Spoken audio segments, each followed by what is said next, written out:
So I've been doing the streaming on YouTube for, I want to say, like 2 years, but I've been like producing videos for like 3, but like been behind the camera for about like 6, behind the camera editing and stuff like that. So okay, yeah, but we live right now, bro. We live.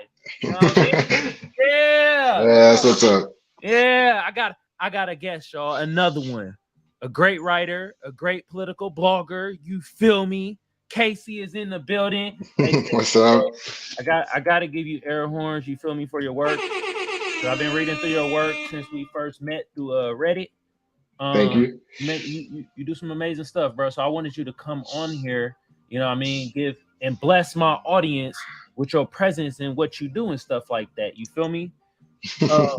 But before we get into that, though, you know, I got to get into my intro, you feel me? And like, this is another episode of Seer's Glare. I'm your lovely or hated host, Kamal, a.k.a. the Black Seinfeld, a.k.a. Magic X. Hey, since I got the best audience out there, what should the best audience be doing right now? And also, what should y'all be doing for Casey right now? Give it a hand clap, goddammit. You feel me? If they watch it, they say, learning. And I appreciate all y'all, from the ugly to the beautiful and to the in-betweeners. And oh my goodness, Casey, bro, it is a ton of in-betweeners out there, bro. Jesus Christ. Oh my goodness. But for my tubers, though, YouTube been around since 2005. I don't need to tell y'all what to do to get the video order channel booming. But just like the rest of the tubers say, I'm going to say the same thing.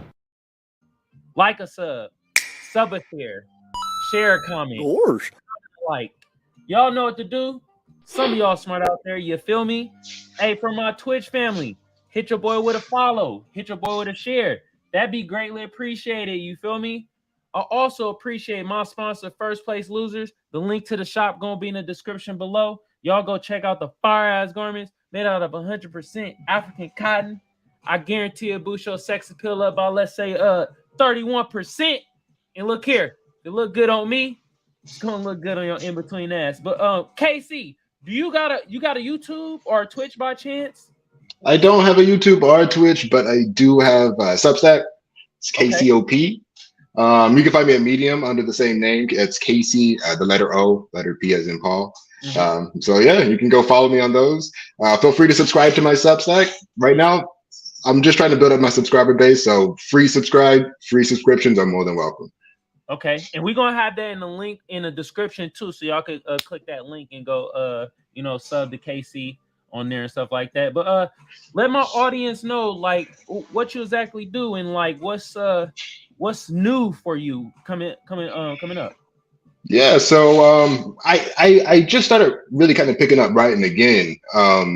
I run a political Substack right now. It's in its infancy. It's just getting started, but I write a lot about kind of culture and politics, mostly from the Black perspective. So I try to infuse a lot of like, you know, how I as a Black person go through these politics in life and culture and interpret that and things like that. So that's really what my blog is focused on. Okay. How long have you been doing this for, bro? Oh, I started writing probably when I was in college. That's when I put out my first article. But I really picked it up again maybe a year or so ago when the whole critical race theory thing kind of came back out, and a lot of states started talking about, you know, banning books and classrooms and stuff, especially ones that focused on Black political thought, our African American history. So I put out an article that was titled "What I Learned About Race in School," and now it got kind of big. It blew up a little bit, and it was just talking about, you know, me growing up in school. One of my first days in kindergarten, my first friend was a white guy, was a white kid, and he came back and told me, you know, after a few weeks of us being friends, that he couldn't be my friend anymore. And because it was because his parents told him that he couldn't be friends with a Black kid.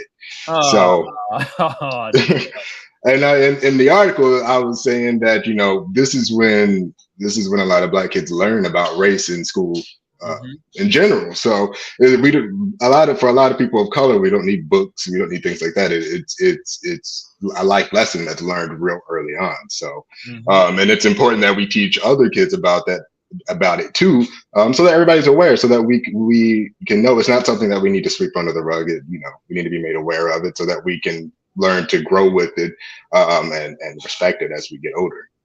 Okay, so tell the people like where you from and shit like that. Where'd you go to college at also? Yeah, so I'm from Tennessee. Okay. They've been in the news a lot lately for not great things, but I'm from Tennessee, so I'm from a small town in Tennessee, right in between Memphis and Nashville, so West Tennessee. Then I grew up there. I was there for pretty much most of my life. Went through high school, or elementary, middle, high school through there. And then when I went to college, I actually moved to Memphis and went to the University of Memphis. So I was there for about 5 years. But now I am in Texas. So I'm in San Antonio, and I went to the University of Texas here for a little bit to start my master's degree, taking a step back to kind of focus on some other things, but I do plan on going back. Okay, that's what's up. That's solid. Hell yeah. So being a political blogger and a writer, what's some of the like hurdles that you have to like overcome, like to tell like, young Black people that look like me and you, so they know like, okay, these are some of the steps that we might have to go through, or the problems we might go through trying to be this? Well, I think for me, just for being a writer, one of the hardest things for me is finding something that may actually be worth writing about. Because for me, I don't like writing about stuff I can't just write about anything, right? I have to feel it. So it has to be something that I'm passionate about, or something that I feel like I have, a unique perspective on. Okay. So sometimes, something will pop up in the news. That I'm like, that's interesting. But then I sit down and start writing. And I'm like, I can't really drag this out, right? Like, this is not something this is just something that's a flashpoint in time. It's not really worth kind of speaking on. So for me, that's a hurdle to try to get over, to find what's something that really needs to be spoken on, what's something that we need to resonate with. So that's a constant struggle. But another thing is, it can be kind of hard to talk about race a lot of times. You get, a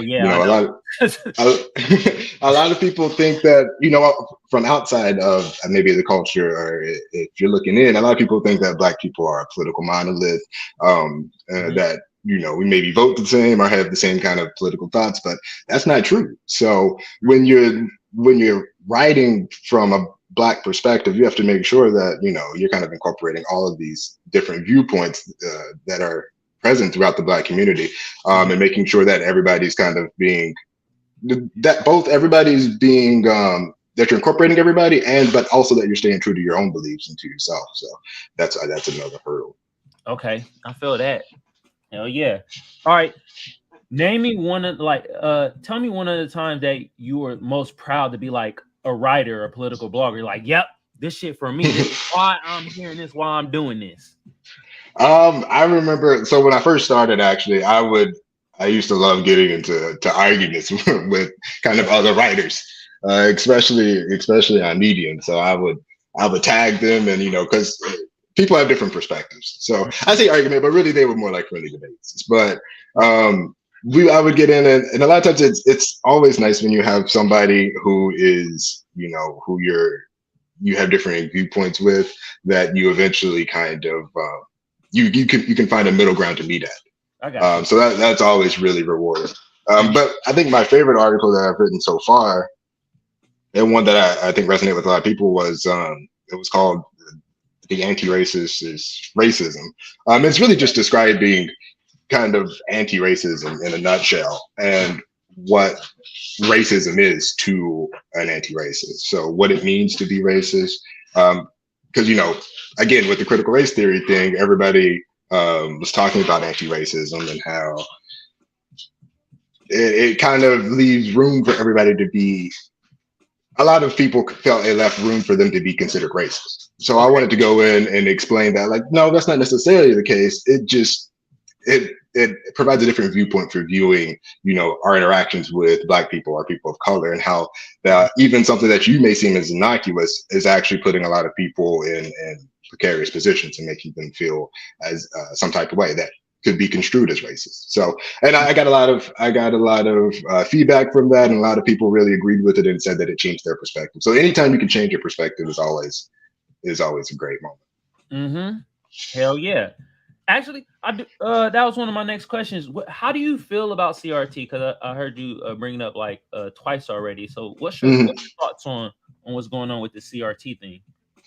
I mean, I think it's a good thing. So critical race theory, a lot of people talk about it, as in the news right now. You hear a lot of maybe people on the right or maybe people who lean more conservative will talk about it being something that's negative, something that's teaching maybe non-people of color or white children that they should dislike the country or dislike themselves. So when I go in to talk about critical race theory, I want to make sure that I'm saying that's not what it is, right? That's not the rhetoric that's coming out of it. So for me, critical race theory is just another way to view the world. You view the world through the lens of how race has impacted a lot of the decisions and institutions and things that have affected our country and continue to do so.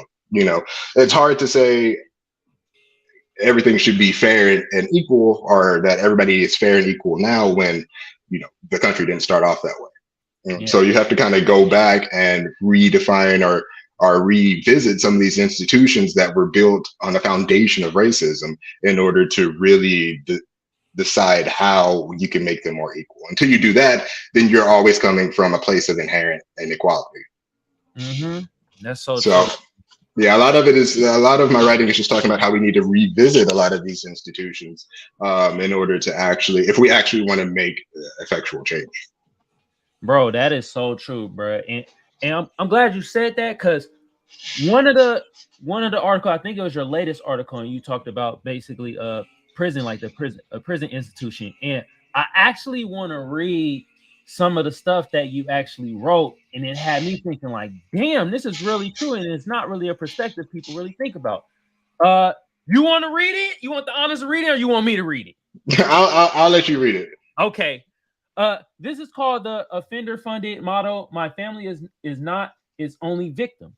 In a first of its kind report, the Prison Policy Initiative study found that almost $3 billion is shelled out by families nationwide to support their justice-involved and incarcerated loved ones. This is in addition to lawyer fees, court fees, and other fines that usually fall on families to pay. And I'm so glad you brought this up, because we usually don't think about the families of the people that's incarcerated. And I know you wrote in your article that your brother is incarcerated and is taxing on your families. So I want you, since you're the expert, I want you to expound on that, Yeah, so America has the largest incarcerated population in the world, right? So when I say that I'm not the only family, I really mean that most families that I know, and I would say that a good chunk of American families know a family member that's incarcerated, been in the justice system, or has gone through the process. Mm-hmm. So my family has done that with my brother, obviously, but and it's been a long process. So my brother went in, I think he's been in there for about 4 years now. And a lot of people, when you bring up incarcerated individuals, they immediately think, criminal, right? Yeah. They think like this is a punishment that's being dished out to them that maybe some people think they deserve. That's a different conversation, whether or not they deserve what's going on in prison or not, really. Yeah. But a lot of people don't think about the effect that prisons have, not only that prisons have on the family, but just how expensive prison actually is to people, to inmates who don't actually make an income, right?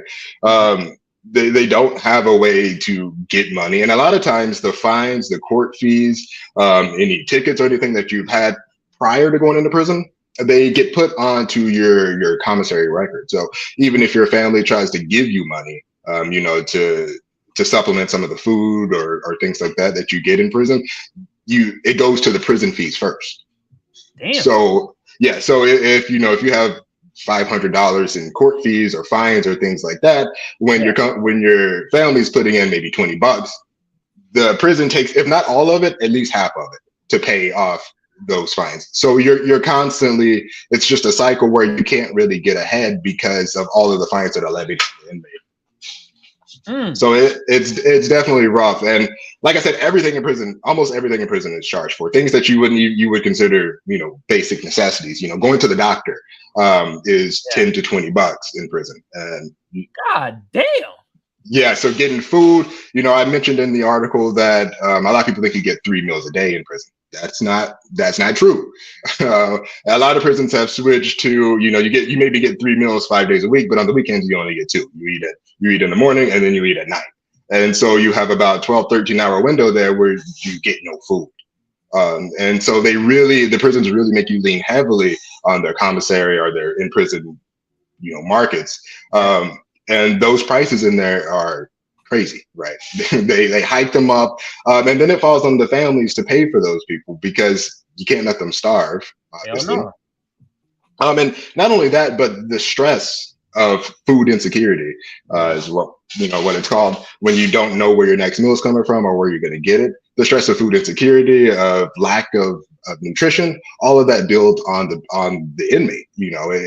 It stresses them out. It causes a real mental issue. I think, I don't know if I mentioned it in the article, but when I was doing research for the article, I came across a lot of interviews where inmates were discussing their experiences with food insecurity and how, they literally had no energy to do nothing but just lay there and effectively waste away. They couldn't get up to do anything. They couldn't go out to the yard. They had no way of doing anything. So it's really inhumane what's happening in prisons. Yeah. But a lot of times we don't want to talk about it because, our society is geared towards a punitive versus reformative. We want to punish prisoners versus reforming them. A lot of people will say that that's not true, but it is. That's what it is. This is why we have high recidivism rates, high or reoffending rates, things like that, because we don't actually put any effort into reforming prisoners to come back out and be productive members of society, or even to get jobs, things like that. Once they come out of prison, all that stress, it doesn't just leave once they leave the institution. That stays with them. And a lot of that comes from things like not being able to eat properly because you don't have enough money, or not being able to see your family because you can't pay for the visits that you have to pay for, or your family can't pay for the visits. So all of that isolation is, more so than food insecurity, isolation is one of the biggest drivers of mental instability or mental health problems that prisoners have. So all of that follows people when they come out of prison. So it's really important that we tackle those things, or at least become aware that those are issues in prisons and that they're increasing. Not a lot of people think that private prisons are a big threat, but really these are public prisons that are bringing in private companies to monetize the prison system. Okay. In order to, like I said, the offender funded model, in order to give money back to the taxpayers. Although if you actually look into it, it doesn't. It's like 3% of the budget, right? So then you ask, well, why are they doing it? And then you look deeper into what a lot of politicians or policymakers say, and it's really just punitive. It's really just to make them pay for a crime that they are already in prison for, right? That the justice system has already given them a punishment for, but you want to tack on more because for whatever reason you feel like they should pay more, punish them more, what have you. But either way, it's unjust because they're, double jeopardy. They're doing multiple, or they're having multiple punishments tacked onto them, and it's affecting not only them when they come out of prison, but society at large, because then you have more. We talk about overcrowding, but we're not helping the overcrowding problem by increasing recidivism rates. And it just feels like prison at times is not only like a punishment, but it seems like a source of really, really, really, really cheap ass labor. Yes. Yeah. The prisoners who are able to work, they get paid, maybe the cents on the dollar. And they work throughout the day. And then usually that gets put onto their commissary or whatever. And like I said, a lot of prisoners have fines and things that they have to pay up first. So a lot of them don't even get to see that money. It just goes straight back to the prison or to the justice system. Yeah, man, that's a cold game, bro. That is a cold game. Damn. Yeah. I didn't even know that. I just learned right now that I didn't know that these public prisons were hiring private sectors or private things to monetize the prison. So essentially, like, they're a fucking private prison at this point. If they monitoring it, you know. Yeah, well, they bring in all these private companies. They have companies that profit from the calls that you would make to prisoners. Yeah. And the prisons profit from these too. I think I mentioned in the article that prisons get a percentage of the income that comes through from the calls. Mm-hmm. So they're profiting from this too. But it's really like a prison, industrial prison complex. You bring in prisoners to enrich the prison administrators and things like that. Even though it's a small amount, like I mentioned earlier, it's not helpful. And it only increases the problem, right? Yeah. Because like it builds on, like I said, all of these mental health issues that prisoners may have already, or they may come out with, which just leads to recidivism rates, increasing the overpopulations in prisons, and then requiring more taxpayer-funded dollars to go to prisons to help with the overcrowded rate. Mm-hmm. So it's a vicious cycle. It is. And you also mentioned that like the isolation portion of prison help with the increase of like mental illness. They've been specifically talking about also like solitary confinement. Just exacerbates mental illness, and then people come out into the real world. How they expect people to function in the free real world when they've been, in prison, in solitary confinement and stuff like that. So exactly. I mean, really, the Human Rights Committee at the UN has said that solitary confinement is inhumane, right? Mm-hmm. That it's just not an effective way to treat prisoners. Not only is it not effective, but it's outright harmful, like you mentioned. They can't come out after being locked up for 23 hours a day, barely seeing sunlight, not seeing anybody. Then they come out and you expect them just to reintegrate with society, or even really function properly. They kind of all of that gets built. And I know I was watching, forgot who I was watching, but he did a really deep dive into solitary confinement. And he was mentioning, you're in solitary confinement, but with other people. So you can't, there are other people in solitary with maybe next in the cell next to you or across from you. But some of these people, they've been in there for a long time and their mental health issues have just built up. Mm-hmm. So they're lashing out. Maybe they're yelling, they're screaming, they're banging on the door. But all of that then hurts your own mental health when you're in there listening to this. Yeah, because you're listening to people essentially, go mad. They're losing it in there. And then so all of that is part of another vicious cycle. Again, prisons are really, it's funny because we talk about overpopulation, but everything we seem to do with inmates and with regards to the prison system only exacerbates that problem. Yeah, man, it's a goddamn shame, bro. It is a goddamn shame. But the last question I wanted to ask you before we get out of here is, I gotta ask you about ChatGPT and AI, and you as a writer. How do you think that's going to affect you, bro? It's funny because I was just talking about this before I got on. I think ChatGPT is like a great tool. I really do. We were talking about it in regards to, we were listening to a news article about, how it was going to affect children in schools writing essays and things like that. And I was saying like, they talk about how teachers going to have to be more vigilant checking these things because you can give an essay and a kid can go in there and put it in ChatGPT and they'll write the whole essay for them, right? But I think that's always been something that's been possible. It's really going to revolutionize the way we teach children. I think the way we teach kids, the way we write essays, you got to really focus on making sure that it's something that kids want to learn about, that they want to talk about, and something that's relevant to them for them to really get in there and research. But for me, I don't really use ChatGPT other than to maybe do research a little bit. So it's a great research tool for me, even though, there's been some issues with some of the things that it spits out. You have to really fact check it.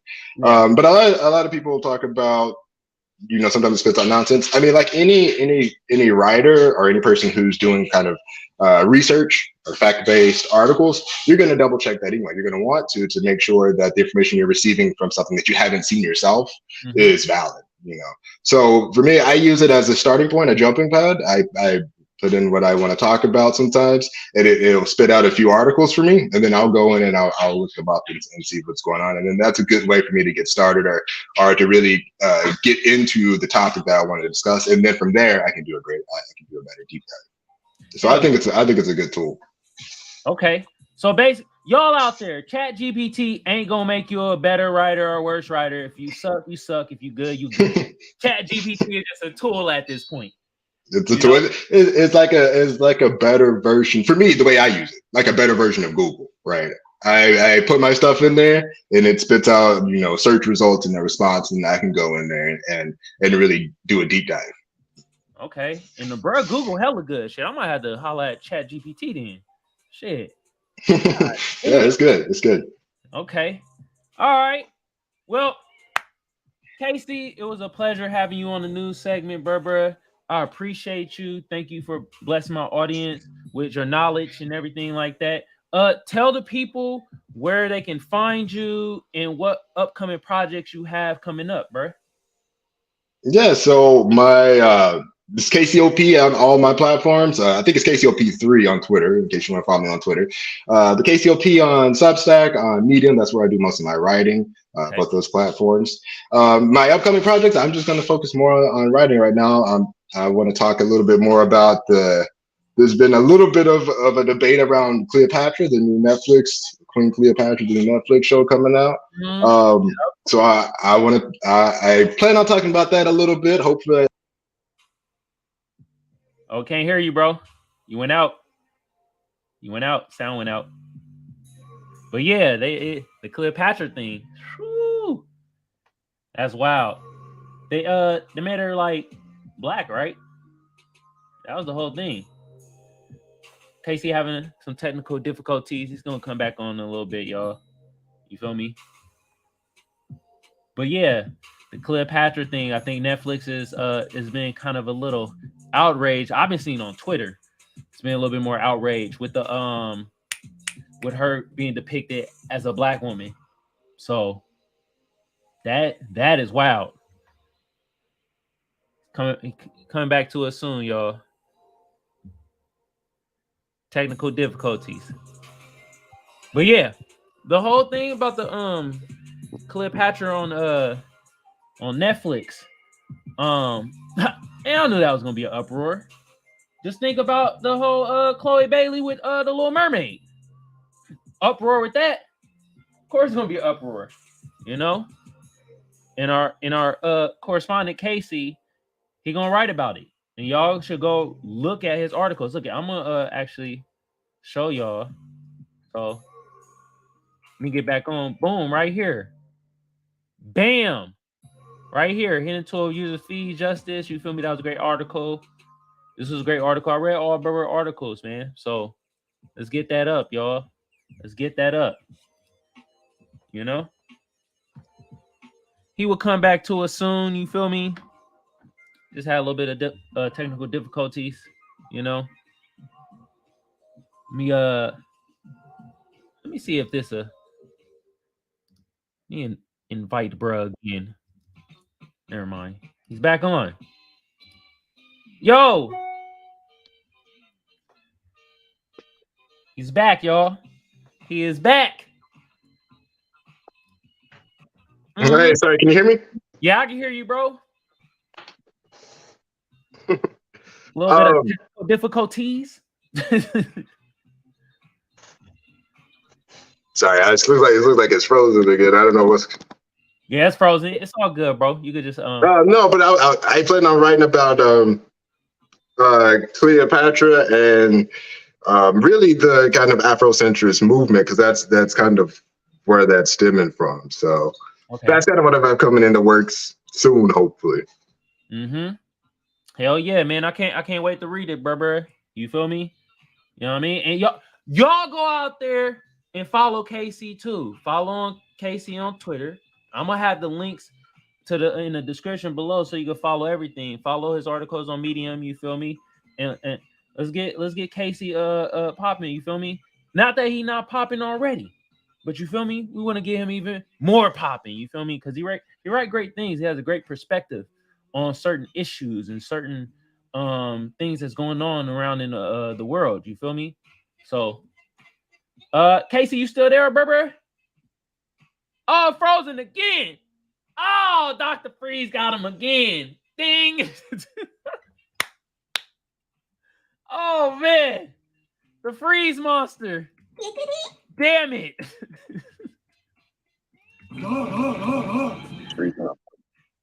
All right. Okay, you unfrozen? My bad. I don't know if it's unfrozen or not. I keep trying to trying to turn the camera around. You unfrozen. We unfroze you from freeze tag, bro. All right. You good? You hear me? You good? All right. But yeah, I would love it if y'all come stop by and follow me, and really get. I mean, I love comments. I love responding to them. Okay. Hell yeah. Yeah, man. We're gonna have all the links to your stuff in the description below, so people can follow you, give you more comments. And like I was saying before you was frozen and shit, I was like, you have a great perspective on the world and certain issues and stuff. So I like reading your stuff, bro. You feel me? You know what I mean? But with that being said, we are at the end of the show, bro. I appreciate you for coming on, giving us knowledge about the writer, political blogger game, and also some good insight about like the prison system in a sense. You feel me? And bro, I hope you much success. You feel me? And I will be continuing reading your articles and stuff like that, bro, because I learned a lot of shit from your stuff, bro. I appreciate you. Yeah, thank you. Thank you. I think I'm on a delay. So if I'm responding late, I'm sorry. You listen to me like, I'm like, damn, is it a delay or something? Okay, it's all good. But yeah, bro, we at the end of the show, bro. Once again, this is another episode of the Seers Glare. I'm your lovely or hated host, Kamal, aka the Black Seinfeld, aka Magic X. Hey, since I got the best audience out there and the best correspondents out there, what should y'all be doing? And what should y'all be doing for Casey right now? You goddamn right. Giving a round of applause. Now, if they watching, at least they learning. And I appreciate all y'all, from the ugly to the beautiful and to the in-betweeners. And oh my goodness, it is a gang of in-betweeners out there. Jesus Christ. For my tubers, though, YouTube been around since 2005. I don't need to tell y'all what to do to get the video art channel booming. But just like the rest of the tubers say, I'm going to say the same thing. Like a sub a share, share a comment a like. Y'all know what to do. Some of y'all smart out there, you feel me? Hey, for my Twitch family, hit your boy with a follow. Hit your boy with a share. That'd be greatly appreciated, you feel me? I also appreciate my lovely sponsor, First Place Losers. The link to the shop gonna be in the description below. Y'all go check out the fire-ass garments made out of 100% Egyptian cotton. I guarantee it boosts your sex appeal up by, let's say, 22%. And look here, if it look good on me, it's gonna look good on your in-between ass. And once again, Casey, I appreciate you hopping on the news segment, blessing us with your knowledge. You feel me? People out there, I have the links to everything he does in the description below. Y'all go check out Berber's stuff. He is writing some fire stuff, and hopefully, you know, we could do you plan on writing a book one day? Not yet. I don't know. We'll have to see. That's a whole other thing, but maybe. Okay. Well, hell, shit. I would love for you to write a book because I love reading books. You feel me? And I think you'll be a great author and a writer of a book or something. You feel me? But I'm just throwing that out there. Well, thank you, and thank you for having me on. I love talking about it and talking to you and stuff about this. Man, I appreciate you, bro. Thank you. And with that being said, we out, y'all. Peace.